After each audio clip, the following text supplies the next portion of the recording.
About 25 years ago, an embedded systems engineer could build a complete product using just a microcontroller, a few sensors, and the C programming language. And that was enough to power things like microwave ovens, washing machines, and even early ATMs. But today, embedded engineers must deal with cloud computing, real-time operating systems, cybersecurity, wireless communication, and sometimes even artificial intelligence. So what exactly changed? And why did embedded systems engineering suddenly become so much harder? Before we go further, let's quickly understand what embedded systems actually are. An embedded system is simply a computer designed to perform a specific task. Unlike your laptop or smartphone, these computers are built inside machines, inside your car, inside medical equipment, inside routers, inside ATMs, and even inside traffic lights.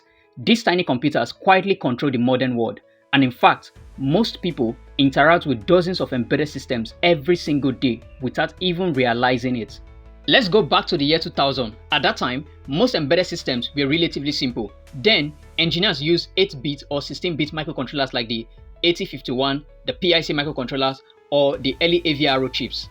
These chips had extremely limited resources. Some had only a few kilobytes of RAM, and sometimes just tens of kilobytes of program memory. That meant that engineers had to write very efficient code, and most firmware were written in C programming language and occasionally in assembly language for maximum efficiency. The systems themselves were also very simple, and most devices worked completely offline. They did not connect to the internet, and they did not send data to the cloud. They simply read sensors, processed data, and controlled outputs. For example, a washing machine controller would read water level sensors, monitor the motor, and run through predefined cycles. Everything was predictable and everything was local. And because the system were small, many engineers wrote their firmware using bare metal programming, and this means there was no operating system. The code ran directly on the hardware, and the engineers controlled everything from interrupts to memory to peripheral registers. Then debugging tools were also basic, because the engineers they often rely on oscilloscope, logic analyzers, serial debugging, and despite these limitations, millions of devices were built this way, and for many applications, this simple approach worked perfectly. But around the late 2000s, something started to change. Microcontrollers started becoming very powerful. Instead of the small 8-bit chips, companies began producing 32-bit microcontrollers based on the ARM architecture, and these chips could run at a higher clock speeds, they had far more memory, and they included advanced peripherals. Today, many modern microcontrollers now run at over 100 MHz, and they include USB controllers, Ethernet interfaces, hardware encryption engines, advanced timers, and even high-speed ADCs. This massive increase in performance has allowed the embedded system to do so much more than before, and that's because devices can now process more data, they can now handle more sensors, and they now support complex communication protocols. But with this power comes new complexities.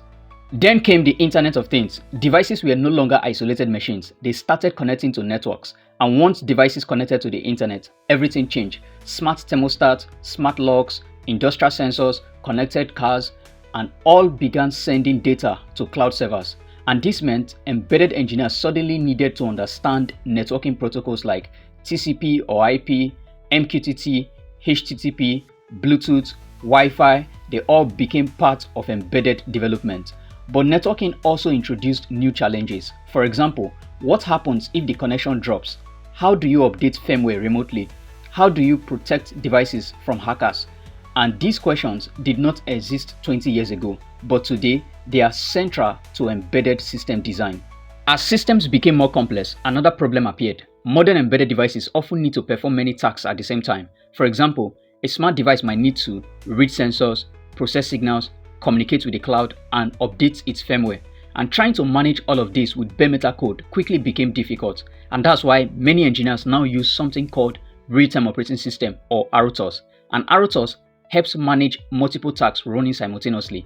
It schedules tasks, handles communication between processes, and ensures that time-critical operations happen exactly when they should. And the popular embedded RTOS platforms include FreeRTOS, Zephyr, and ThreadX. And these operating systems make it easier to build complex systems, but they also require engineers to understand new concepts like task scheduling, inter-process communication, synchronization, memory management. And again, this adds more complexity to the job. Another major change came with security. Once embedded devices became connected to the internet, they also became targets for cyber attacks. So hackers could potentially take control of devices, steal sensitive data, or even disrupt critical infrastructure. And to prevent this, engineers now design embedded systems with security in mind. These include features like secure boot, firmware encryption, device authentication, and secure over-the-air updates. Security has become such an important topic that many companies now employ dedicated embedded security engineers, and this shows how the field has evolved so much. Today, embedded systems power some of the most advanced technologies in the world. Modern cars contain over 100 microcontrollers controlling everything from engine management to braking systems to infotainment. Medical devices rely on embedded systems for life-critical operations. Industrial robots use them to coordinate precise movements, and even satellites depend on them to operate in space. In other words, embedded systems are no longer just simple control boards. They are the intelligent brains inside modern machines. The evolution of embedded systems is still ongoing. One of the newest trends is Edge AI. Instead of sending all data to the cloud, devices can now run machine learning algorithms locally, and this has allowed systems to make decisions instantly without requiring internet connectivity. An example of such devices include voice recognition in smart speakers, object detection in security cameras, and predictive maintenance in industrial machines. Running AI on microcontrollers was once impossible, but thanks to the modern hardware and software tools that has made it very common today. So when people say embedded engineering has become harder, what they really mean is this: the role has expanded.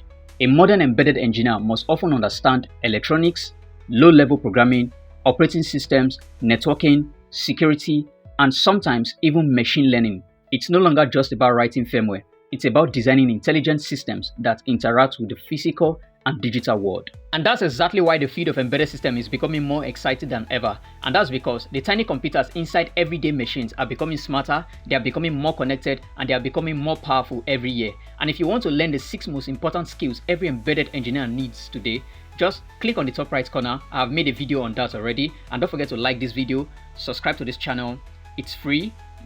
So the YouTube algorithm can recommend this video to other embedded system lovers and embedded system developers. Thank you for watching. See you in the next video. Bye.